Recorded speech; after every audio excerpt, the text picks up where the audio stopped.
Praise the Lord. Hallelujah.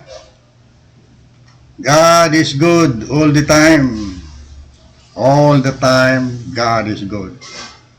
Let us continue our Bible study. Our topic for this time is live by faith to God's Word. Before we start, let us pray. Father, thank you of this time that we can again study your Word. We can learn your Word because learning your Word is knowing Jesus Christ, and knowing Jesus Christ, we will know you, the only and true God. Thank you, Father God. Thank you, Holy Spirit. You are our best teacher. You are the one that will teach us in this moment. You can use my mouth to speak your word and my mind to think of your words that I will see today. Thank you, Father. And I pray, Father God, that your word which promised that anyone that will hear and do your word and read your word will be blessed. Thank you for the blessings to everyone that are hearing this word, and especially those that are doing according to this word. Thank you for their blessings of protection from COVID, protection from any bad things that is happening in our nation. Thank you, Father God, for the protection, for the harmonious life, peace, joy to the family, from the husband to the wife, or wife to the husband, and to the children, and to their helper. Thank you, Father. Thank you, Holy Spirit. In the name of Jesus. Amen. Our topic is live by faith to God. We will read in Romans chapter 4 verse 18 to 24. This is the word of God, which said here in verse 18 to 24. We'll start in 17 or maybe 16. Hallelujah. 17. As it is written, 16. For this cause it is of faith that may be according to grace, to the end that the promise may be sure to all the descendants, not to that only which is of the law, but to that also which is of the faith of Abraham, who is the father of all. So we are studying here the faith of Abraham. Then verse 17 said, as it is written, I have made you a father of many nations. Abraham was made a father of many nations. This is in the presence of him whom he believed, God, who gave life to the dead, and calls the things that are not as though they were.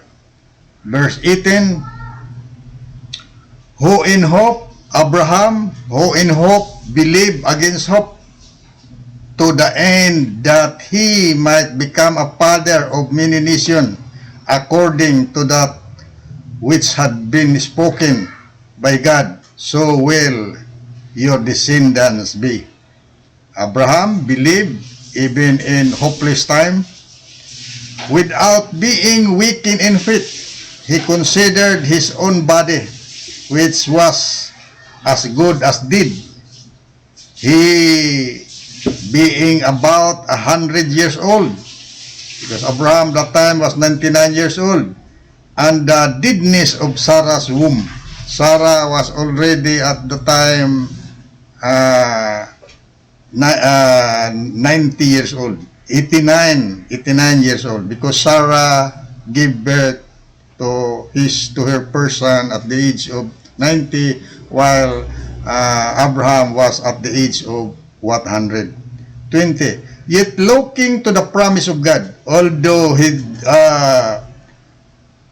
Abraham considered his body was already dead because he is already 99 years old, and also the dignity of Sarah's womb because Sarah is already 89 years old at the time. Yet looking to the promise of God, he did not waver through unbelief, but grew strong through faith, giving glory to God, and being fully assured that what God had promised, he was able also to perform. Therefore, it also was credited to Abraham as righteousness. Now, it was not written that it was credited to Abraham for his sake alone, but for our sake also, to whom it will be credited, who believe in him who raised Jesus our Lord from the dead. Hallelujah. So this story of Abraham, faith of Abraham, this was written for us, for those who believe God, that who raised up Jesus Christ from the dead. This was written that we will follow the faith of Abraham. In Genesis chapter 17, verse 16 to 17, it said here, and I will bless her, and moreover I will give you a son by her, and I will bless her. This was Sarah. God will bless Sarah. I will bless her, and she will be a mother of nations. Kings of peoples will come from her. Then Abraham fell his face and laughed and said in his heart, will a child be born to me who is 100 years old? Will Sarah, who is 90 years old, give birth? Hallelujah. So, verse 21, but my covenant I will establish with Isaac, whom Sarah will bear to you as this set time next year. So, God already gave the name of the son of Sarah, which is Isaac. Sarah was not yet pregnant at the time, but God said, next year at this time, Sarah will give birth to Isaac. So that's God, the God that we are studying here. Hallelujah.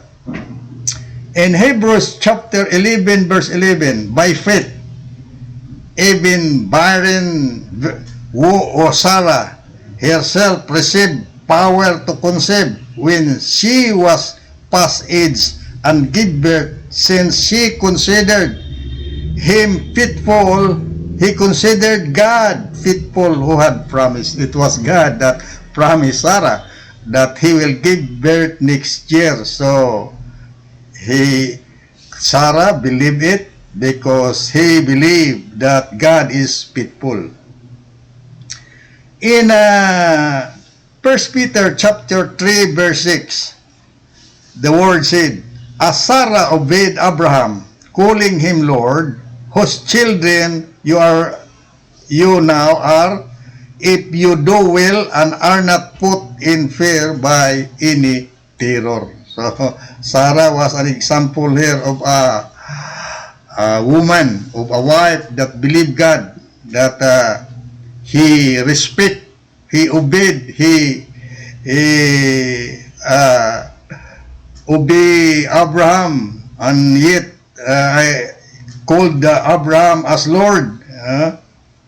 This is the Sarah's faith that he called Abraham as his Lord. Hallelujah. In Matthew 29, it said there, then he touched their eyes. This was the story of the two blind men that called Jesus, and Jesus asked, what do you want me to do? Then they said, Lord, that we will see. So And then Jesus said, do you believe that I can do this? The two blind men said, yes, Lord. So Jesus touched their eyes, saying, according to your faith, it shall be done unto you. So according to our faith, Abraham believed that he will become a father of many nations, and Sarah also believed that she will become a mother of many nations, and kings will come from her. So this is what Jesus said, according to your faith, it shall be done unto you. And there is also another woman here in Matthew 9:22. This woman was sick of bleeding, and she was sick of bleeding 12 years. Issue of bleeding for 12 years. 12 years already she was sick of bleeding, and many doctors had already cured him, but she was not healed. But she heard Jesus. He went to Jesus, and she said in his mind, if I can only touch the seam of his dress, I will be made whole. So Jesus, so the woman touched the seam of the dress of Jesus. She was healed because she said it, if I can only touch. So Jesus said to the woman, daughter, cheer up, your faith has made you well. Hallelujah. And also in Matthew chapter 8, verse we'll go directly to verse 13. Jesus said to the centurion, because the story of this centurion has a servant who was sick in their house, and Jesus said, yes, I will go. But the servant said, no, Lord, do not go to my house because I am not worthy to have you in my house. Then just say a word and my servants will be healed. Then Jesus said, go your way. Let it be done for you as you have believed. So Jesus will always give credit to our faith to his word. So this is faith.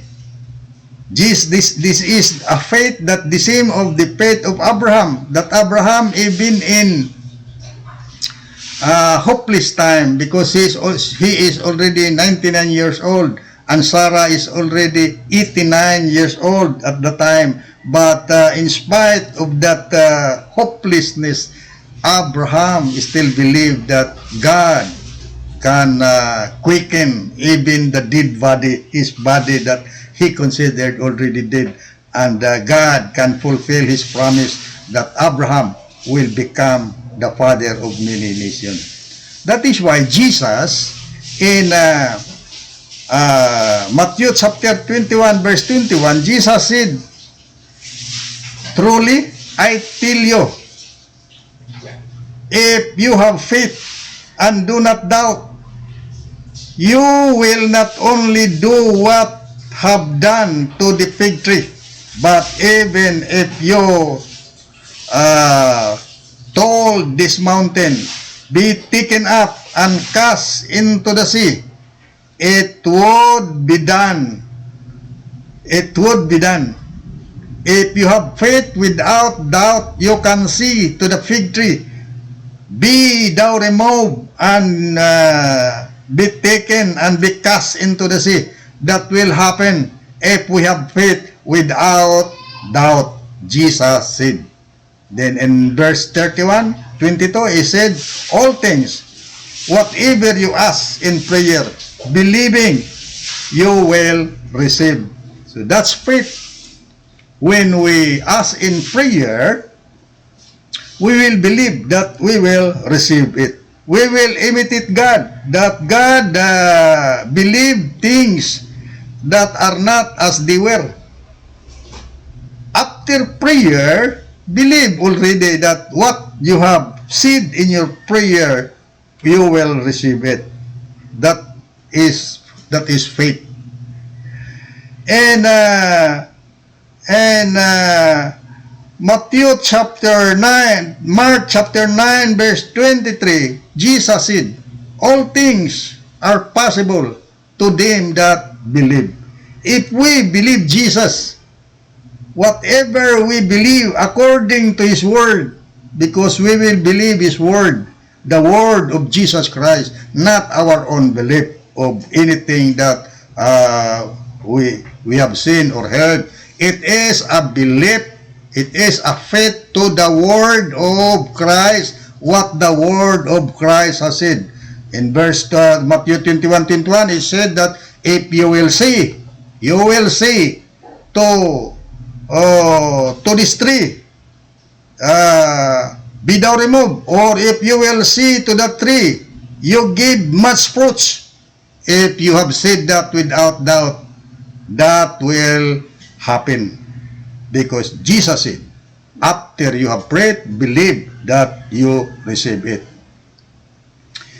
So that's faith. Live by faith. We live by faith to the Word of Christ. The meaning of faith in Hebrews chapter 11 verse 1 said that faith is being confident of what we hope for, convinced about things we do not see. Hallelujah. Faith is the evidence that the things already that we have not seen, because we have a faith that it is already there. So that's faith. In John chapter 11 verse 40, Jesus said to Martha, Martha, did I not told you that when you believe, you will see the glory of God, you will see the power of God, you will see the beauty of God, or the goodness of God? That's glory. So we believe first, then after believing, we will have what we believe. That is faith. That is the faith of Abraham, because this was written, the life of Abraham was written so that we will follow the faith of Abraham. That Abraham believed that God can do whatever he had promised. In Jeremiah chapter 1 verse 12, God said through Jeremiah that I am watching my word. I am watching my word to fulfill it. So God is faithful in His promise. That was Sarah said, that though she is already 90 years old, she believed that she can deliver a child, because God, that promise, is faithful. So that's faith. Faith is an evidence of things that we believe, that they are already there. We believe things like God when He said that Abraham will become a father of many nations. But Abraham believed it already, that Abraham is already a father of many nations, because God, it is written that God, He believed things that are not there, that they are already there after God had spoken. So that's faith that God would like us to follow. In Romans 10:17, it is said there that faith comes by hearing, and hearing by the word of Christ. So faith here that will result to come things that we believe are basing to the word of Christ. It is not like science, which they called it positive thinking. Positive thinking is different with faith. Faith is believing to the word of Christ. Positive thinking is believing that you can do it because others had done it. That is positive thinking. But in faith, it is according to the word of Christ. What Christ had said, we will believe on it. Then believe it that the things that you said are already there until you can actually see it that they are already there. So that is faith. Faith cometh by hearing, and hearing the word of Christ. So now you are hearing what we are seeing here. There is verse and chapter. There is chapter and there is name of book, chapter and verse. So that you can perceive, you can understand that what we are seeing now here are the words of God. You can read it in the Bible. And if you believe this word, that when we believe, when we say to a tree that the tree will give fruits, or the tree will not give anymore any fruits, just like the fig tree that Jesus said, from now on, you will not bear any fruit. Then the tree, right at that time, the tree dried up from the root to the leaves. So, just that, what God, what Jesus has done, we will base our faith. Faith is believing the word of Christ. Then faith is confession. 2 Corinthians chapter 4 verse 13. But having the same spirit of faith, according to that which is written, I believe, and therefore I spoke. We also believe, and therefore also we speak. So, believing is confessing the things that you hope that they are already there. So that's believing, confessing. Faith is we confess it, and faith is also what we have done it. In James chapter 1 verse 20, chapter 2 verse 20 said that faith without word is dead. So what are you doing according to the word, and what you are confessing according to the word, that is your faith. Faith is believing the word of Christ. And when we believe, we will confess, and when we believe, we will do it. So if you believe the word of God, that whatever you will say, it will be done. Whatever you will say to that mango tree, that your mango tree will bear many fruits. So you do that. If you believe that Jesus said, you can, if you have faith without doubt, you can say to this tree, be thou removed and be cast to the sea. It will be done if you have faith without doubt. If you believe that, you do it. That is by word. And if you believe that, you confess it. Oh, that tree will bear much fruit, because Jesus said, if you have faith without doubt, you can see to that tree, and that will bear fruit, and it will bear fruit according to what you have said. So do it, what you are doing or what you are saying, that is your faith.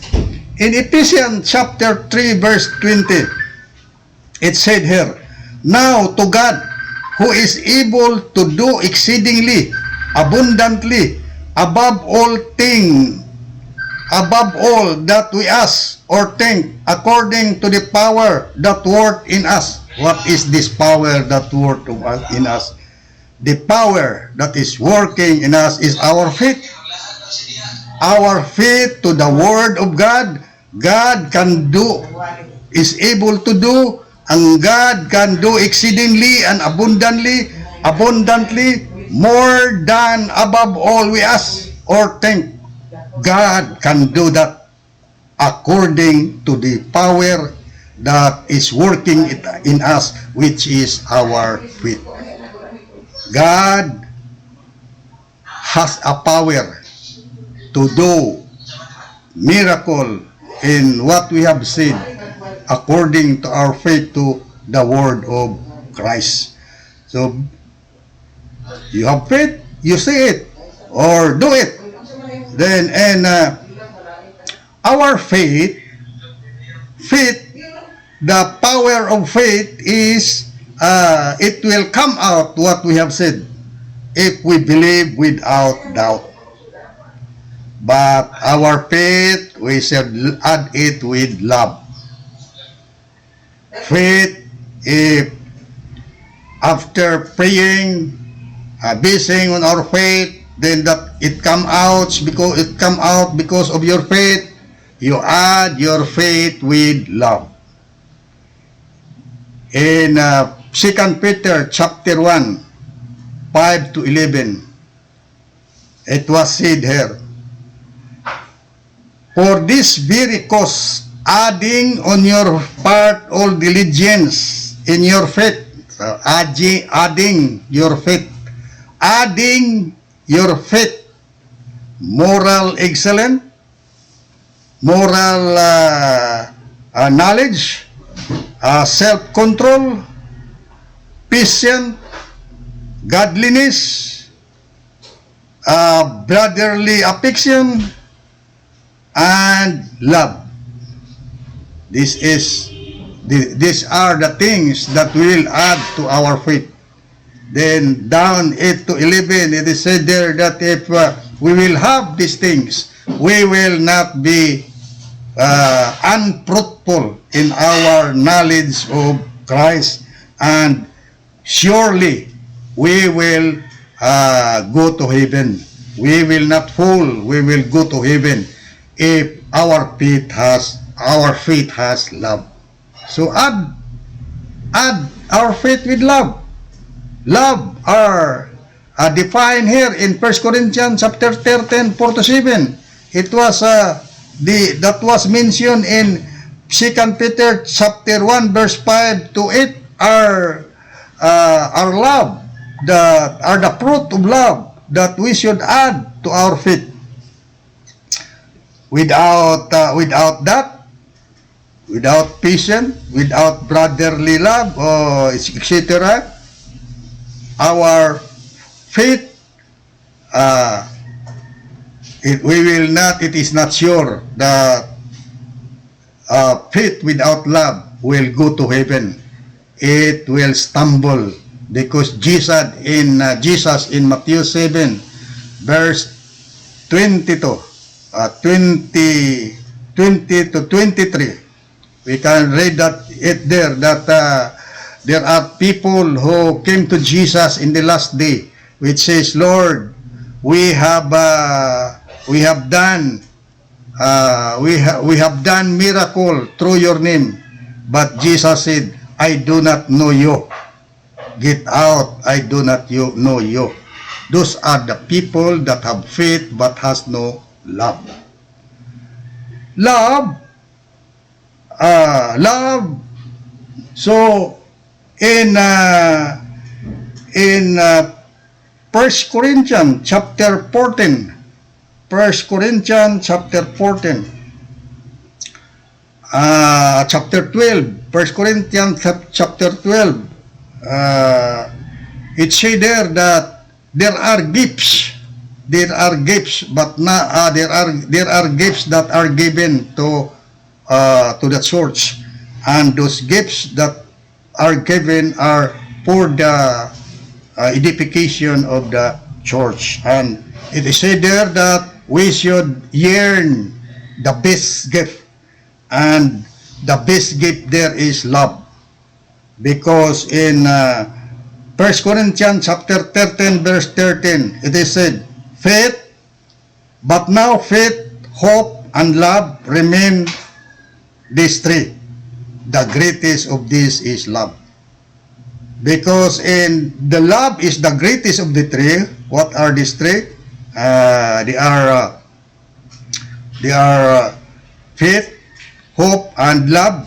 These three remains, but the greatest is love. Why is it that love is the greatest? Because in 1 Corinthians chapter 13 verse 7, it said there that love bear all things, believe all things, and hope all things, endure all things. Believe or faith, bear, love, bear all things, love, have faith on all things, have hope on all things, and endures all things. So love, there is already faith. There is, if you have love, you have your faith, and you have your hope. While faith is only a faith that things will happen, but there is no hope, because hope is future, while faith is present now. Right now is faith. The things that will come after it, those are hope. So the things that will come after you have a prayer, after you see a prayer, faith believe that it already existed. So faith, no hope, then faith has no love. That is why we will add faith with love. Because love has faith, has hope, and love. Love is the greatest because love has faith and hope. While faith is only faith and has no hope and has no love. That is why those that said, Lord, we have done, we will read it, we have done miracles in your name. 21. Not everyone.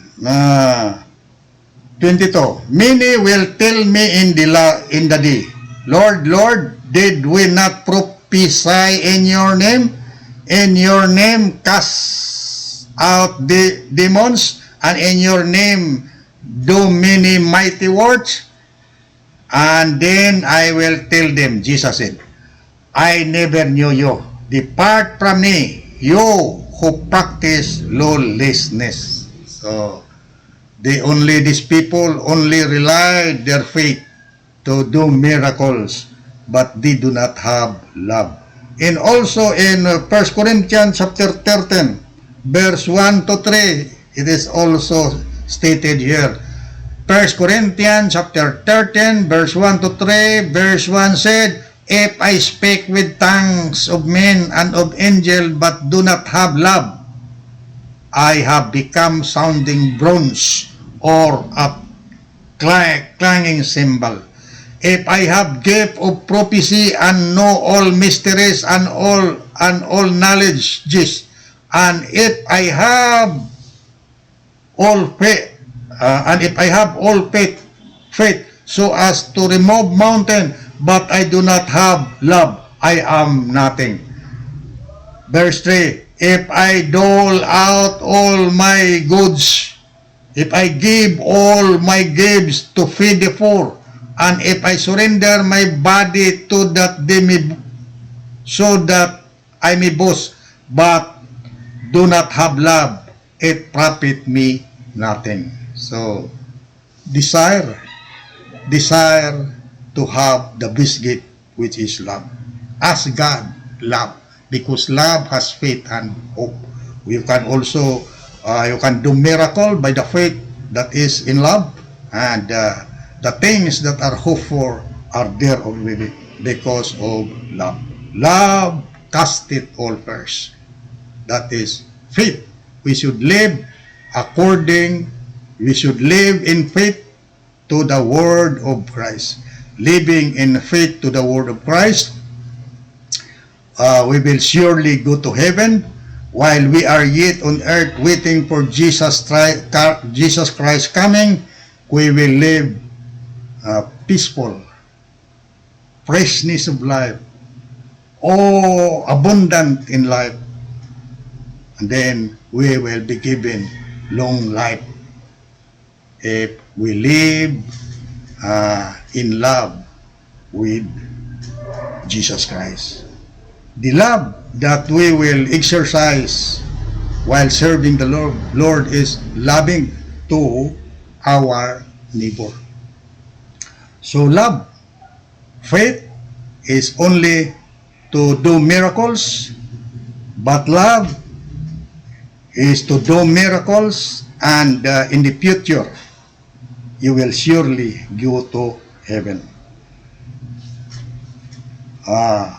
Faith for miracles, and love for material things that will come to our life, because God said we will be provided abundantly so that we can give abundantly. God said, Jesus said, give and it shall be given to you, pressed down, shaken together, and whatever measurement you use, it will be used to you again. That is love. So faith and love and hope remains forever, but love is the greatest. Let us love our neighbors, starting to our wife, to our children, and to the people that are needy. We share what we have, so that Jesus said, what you have done to the least of this brethren of mine, you have done that to me. Thank you. Let us pray. Father, thank you. Holy Spirit, thank you. You are our best teacher. You are the one that inculcate to their minds that this word that we have learned, that we should live, we should serve you with faith and love. Thank you, Father. But by faith we can move mountain, and by love we can have abundant love and material things in our life. With love and with faith we can have miracles. Thank you, Father God. Thank you, Holy Spirit. In the name of Jesus. Amen.